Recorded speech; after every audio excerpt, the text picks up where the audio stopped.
En el presente video vamos a hablar sobre mente, cerebro y educación. Como sabemos, los seres humanos tenemos capacidades mentalistas y estas atribuyen intenciones, creencias o percepciones a los demás. Pero de estas capacidades no requieren inferencias, razonamientos.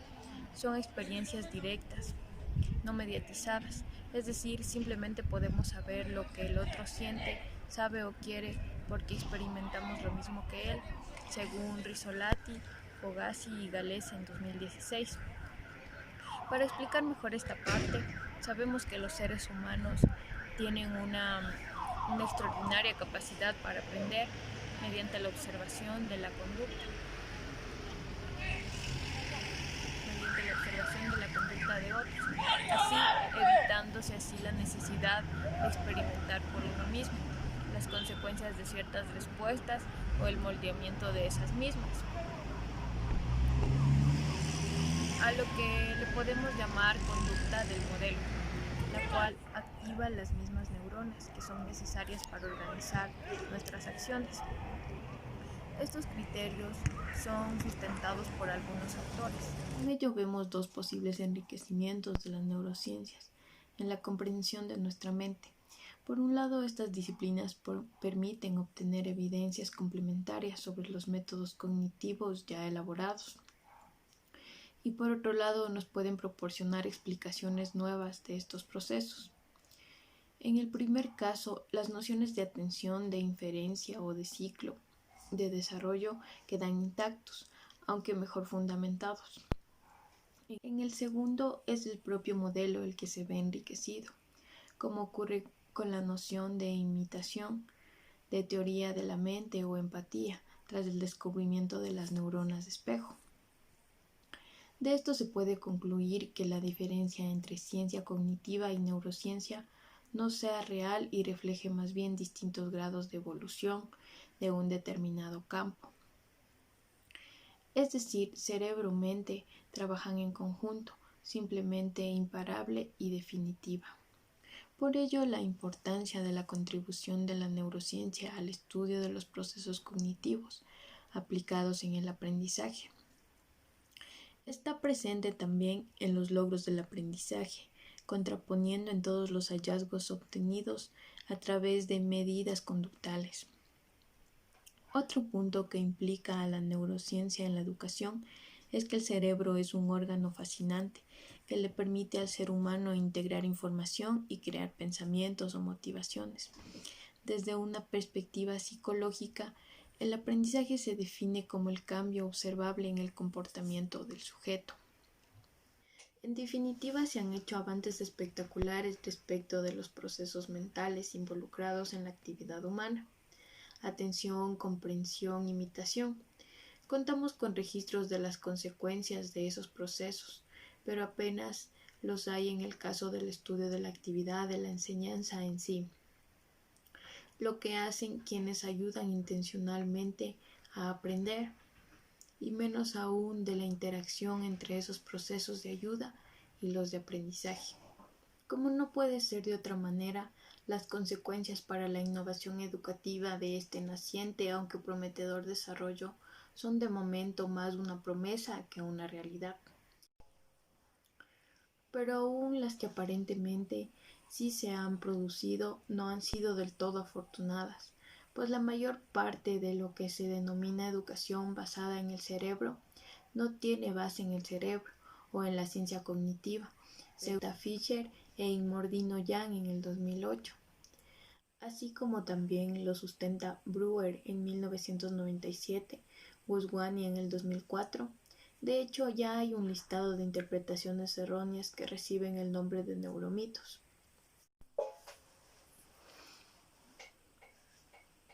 Es por ello el mal uso de la neurociencia en la educación que ha influido a originar mitos, como el de que solo usamos el 10% de nuestro cerebro, el de que usamos más el hemisferio derecho que el izquierdo o viceversa, o también la creencia en que hay periodos críticos para adquirir ciertas competencias, que son decisivos para que se concluya felizmente determinados logros o resultados de aprendizaje, cuando en realidad Solo cabe hablar de periodos sensibles que facilitan ciertas adquisiciones. Como tenemos un ejemplo, una segunda lengua se puede aprender más fácilmente en la primera infancia, pero eso no impide que un adulto pueda aprenderla. Todos estos neuromitos es información errónea que debería ser erradicada, ya que al hablar de que solo usamos el 10% de nuestro cerebro es falso, ya que si el cerebro consume una gran cantidad de oxígeno y nutrientes, si el 90% del mismo no fuese necesario, los humanos con el cerebro más pequeño tendrían grandes ventajas para sobrevivir, ya que sus cerebros serían más eficientes. O también al decir que trabajamos más el hemisferio izquierdo que el derecho o viceversa. Esto es un mito también, ya que todas las personas utilizamos ambos hemisferios por igual. De hecho, los hemisferios no están aislados, sino están conectados por una ancha banda de axones. Cuando en realidad la neurociencia debería servir para explicar por qué no se ha aprendido algo o por qué cuesta aprender tanto algo. Para ello necesitamos recabar evidencia sobre el aprendizaje de los profesores para poder ayudar a los profesores realmente. Así lo sustentó Fishman y Davis en el 2006. Unas evidencias que han de ser comportamentales antes de enriquecerlas con las que el desarrollo de las neurociencias puede depararnos. A diferencia del punto anterior, lo que más se echa en falta no es la neurociencia, sino serían más trabajos comportamentales.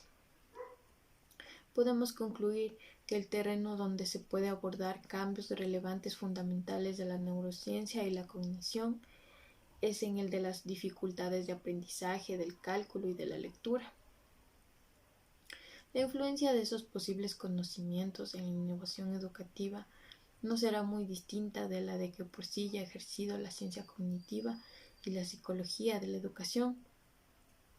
Debemos, por tanto, entender por qué es tan difícil transferir conocimientos a la vida profesional. Entre tanto, siguen fraguándose nuevos conocimientos. Lo que sería absurdo es esperar que lleguen las neurociencias para incluir unos cambios que en realidad deberían ya haberse emprendido. Podríamos concluir que la neurociencia en sí es el factor más importante en la educación, ya que la neurociencia podría ayudar a dar un diagnóstico precoz de problemas de dislexia, que es un gran problema en los niños que no pueden leer. Este problema se puede dar por problemas en el hemisferio derecho, que es el que controla la audición, o también puede ser en el hemisferio izquierdo, que es el que afecta el proceso fonológico de los alumnos. En sí, al poder reconocer esto de una manera precoz, se podría ayudar al niño de una mejor manera a poder desarrollarse, a poder tener un buen desempeño en la educación, y además para que el niño no tenga baja autoestima y pueda desarrollarse de una buena manera en el aula.